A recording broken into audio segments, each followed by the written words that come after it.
अस्सलाम वालेकुम नाज़रीन, फ़ायरस्टोन न्यूज़ के साथ मैं हूँ फ़ायज़ा शाह काज़मी और मेरे साथ इस टाइम जो शख्सियत मौजूद हैं वो किसी तारफ़ के मोहताज नहीं हैं। पाकिस्तान हलाल अथॉरिटी के डीजी साहब अख्तर ए बुगिया साहब हैं। हम बात करते हैं कि हलाल फूड अथॉरिटी जो बेसिक पाकिस्तान में क्या कर रही है। अस्सलाम वालेकुम सर।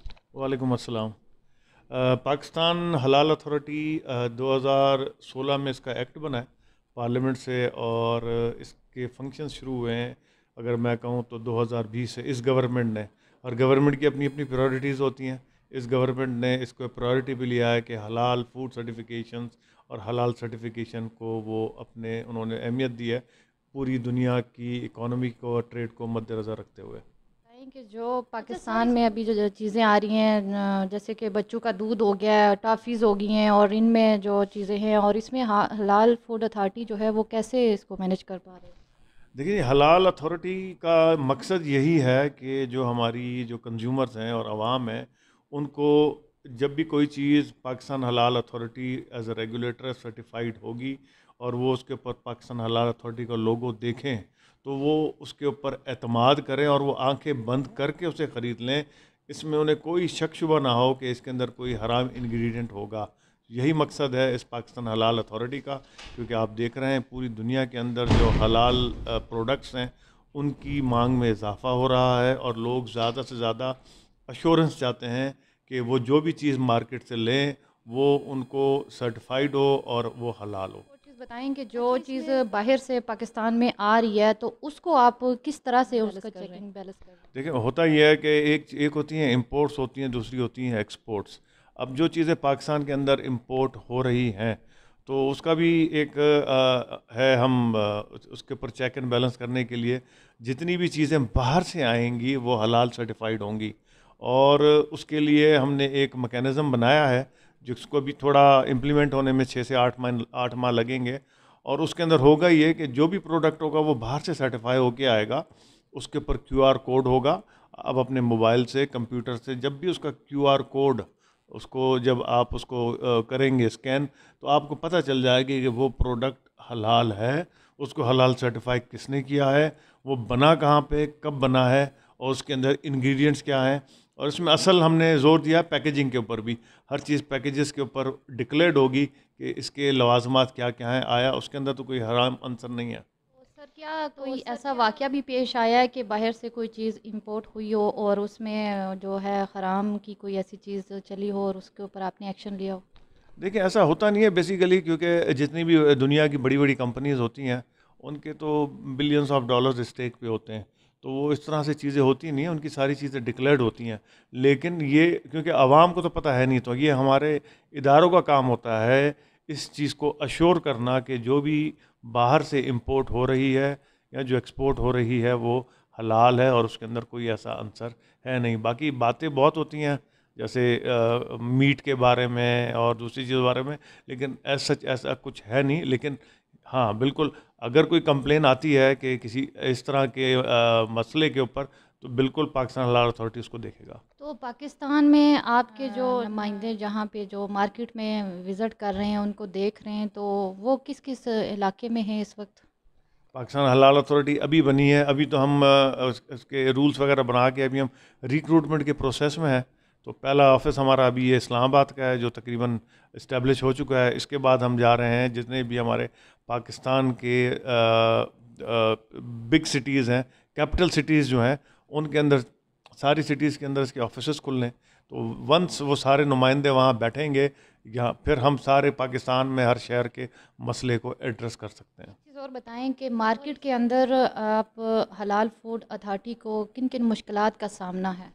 देखिए, इसमें असल बात होती है एतमाद की, और जो मैन्युफैक्चरर्स हैं उनका एतमाद हासिल करना, आवाम का एतमाद हासिल करना। क्योंकि असल आवाम के ऊपर यह है कि जब तक एक कंज्यूमर और कस्टमर जाके डिमांड नहीं करेगा कि मुझे हलाल सर्टिफाइड प्रोडक्ट चाहिए, और वो किसी डेजिग्नेटेड हलाल अथॉरिटी के साथ सर्टिफाई हुआ हुआ हो, उस वक्त तक भी मैन्युफैक्चरर्स इस तरफ ना आए नहीं आएंगे। हमारी अपनी कोशिश यही है कि जिस तरह हमारा एक कल्चर है कि जी वो छापे मार रहे हैं और ये कर रहे हैं, मैं हम हमारी पूरी कोशिश है कि हम इस तरह का कल्चर डेवलप करें कि मैन्युफैक्चरर भी, प्रोड्यूसर भी और आवाम सबका एक दूसरे को एतमाद हो। ऐसी चीज़ ही ना बने कि जिसके ऊपर आपको शक शुबे जा रहे हो, आपका सिस्टम ही बेहतर हो जाए।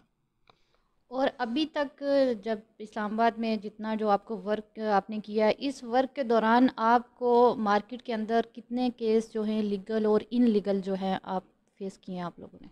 देखिए, कंप्लेंट्स आती हैं और आजकल आपको पता है सोशल मीडिया का दौर है, और 90% तो ऐसे ही कुछ लोगों की शरारतें होती हैं, किसी का किसी के ऊपर गुस्सा होता है और अक्सर आती हैं। तो उसको हम करते ही हैं कि हम उसको बजाय एक्सप्लॉइट करने के, इंटरनल वेरिफिकेशन का एक सिस्टम है, उसको पूरा कर लेते हैं। तो अभी तक ऐसी कोई चीज़ आई नहीं है कि जिस पे मैं हम कह सकें कि ऐसा कुछ हुआ है। लेकिन यस, थोड़ा आजकल सोशल मीडिया है, कोई भी बंदा खड़ा होता है, वो एक क्लिप बनाता है और वो कहता है जी इसके अंदर ये हराम चीज़ है और इसके अंदर ये हलाल है। और जब हम उससे पूछते हैं कि इसके अंदर आपको कैसे पता चला कि इसके अंदर ये हराम चीज़ है, तो वो कहते हैं जी मुझे किसी ने कहा था। तो काफ़ी सारी इस तरह के इश्यूज़ हैं।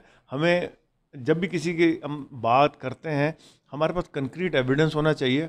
और एक चीज़ याद रखें कि जब किसी का कोई बिज़नेस है, उसके ऊपर इल्ज़ाम लगाने से उसकी क्रेडिबिलिटी ख़राब होती है, जो उसने साल साल के अंदर बनाई हुई होती है। तो आप जब तक आपको पक्का ना हो, आपके पास एविडेंस ना हो, किसी के ऊपर इल्ज़ाम तराशी भी नहीं करनी चाहिए। और इसमें अगर जो ऐसी जो वाक़यात होते हैं तो उसके लिए कोई आपने कंप्लेन सेल बनाया हुआ है या कोई नंबर कुछ दिया हुआ है?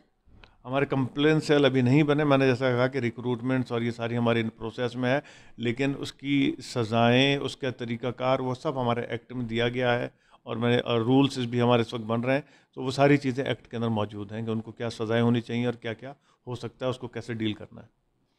इसमें एक और आप चीज़ मुझे बता दें कि जो मार्केट में इनलीगल जो ऐसे जो इश्यूज़ हैं, उनके लिए क्या सज़ाएँ आप लोगों की तरफ से हैं? हम देखिए, अब इल्लीगल की दो मायने निकलते हैं। इल्लीगल किस चीज़ में? अगर वो उसके अंदर सवाल हलाल का आता है कि उसके अंदर कोई शक शुबा है, तो ये बिल्कुल हमारा डिपार्टमेंट है। लेकिन अगर वो इल्लीगल है, एडल्ट्रेशन है और कुछ और इश्यूज़ हैं, तो वो फिर सूबाई और बहुत सारे अलग अलग महकमे बने हुए हैं जो उसको एड्रेस करते हैं। तो इसमें आप हलाल फूड अथॉरिटी की तरफ से आप आवाम को क्या मैसेज देना चाहें कि वो किस तरह की चीज़ें खरीदें, किस तरह का वहाँ से? मेरी तो आवाम से यही गुजारिश होगी कि वो जो भी चीज़ ख़रीदें वो सर्टिफाइड हो, बेहतर जगह से ख़रीदें, जब तक उनको अश्योरेंस ना। और उसके ऊपर जो इंग्रेडिएंट्स और वो जो पैकेजेस के ऊपर डिटेल दी है, उसको ज़रूर पढ़ें और ये ज़रूर देखें कि ये किसी रिलायबल जगह से सर्टिफाइड हुआ है। तो उनके और बेहतर जगह से ख़रीदें, तो उनके जितने भी ये शक शुबे हैं वो ऑटोमेटिकली, मैं ये तो नहीं कह सकता ख़त्म हो जाएंगे, लेकिन मिनिमाइज़ ज़रूर होंगे। जो पीएम साहब हैं, इनके हवाले से कोई आप अपनी फूड अथॉरिटी की कोई उनसे कुछ मुतालबात करना चाहेंगे? नहीं, मुतालबात तो इस तरह नहीं है, लेकिन मेरा ख़्याल है ये पाकिस्तान हलाल अथॉरिटी का जो आइडिया था, ये तो काफ़ी पहले से था और ये एक्ट बना था। लेकिन मैंने जैसे कहा कि हर गवर्नमेंट की अपनी प्रायोरिटीज़ होती हैं। तो इस गवर्नमेंट की ये प्रायोरिटी थी कि उन्होंने इस अथॉरिटी के क़याम को फ़िज़िकली मुमकिन बनाया।